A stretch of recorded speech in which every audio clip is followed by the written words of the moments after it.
কাজ করতে করতে শেষ হয়ে গেলাম, একটু বসে এবার ফোন ঘাঁটি বাবা। বৌমা একটু চা করো তো।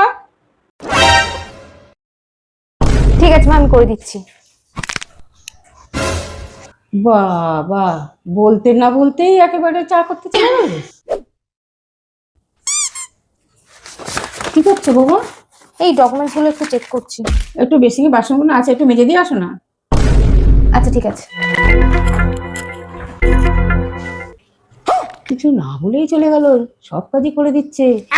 তাহলে আমি ঝগড়াটা করবো কি করে সাথে আমি আজকে?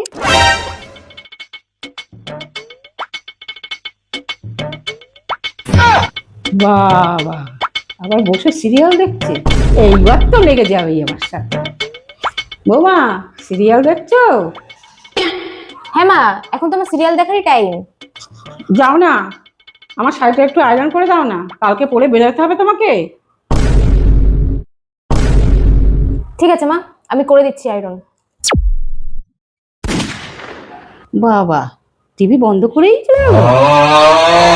সিরিয়ালটাও শেষ হয়ে গেল। তোমার শাড়ি আয়রন করে দিয়েছি। তোমাকে এত কাজ করতে বলছি, তোমার রাগ হচ্ছে না? রাগ হয়তো। রাগ হয়তো কিছু বলছে না কেন? বলবো কেন, আমি তো রাগ হলেই বাথরুম পরিষ্কার করে দিয়ে আসি। রাগ হলে কেউ বাথরুম পরিষ্কার করে নাকি? বাথরুম পরিষ্কার করলে কিভাবে তোমার রাগ কমে? কি করে রাগ কমে? এই যে আপনি দাঁতটা ব্রাশ করছেন, এই ব্রাশটা দিয়েই তো আমি বাথরুমটা পরিষ্কার করে দিয়ে আসি। भोला भाला था सीधा साधा था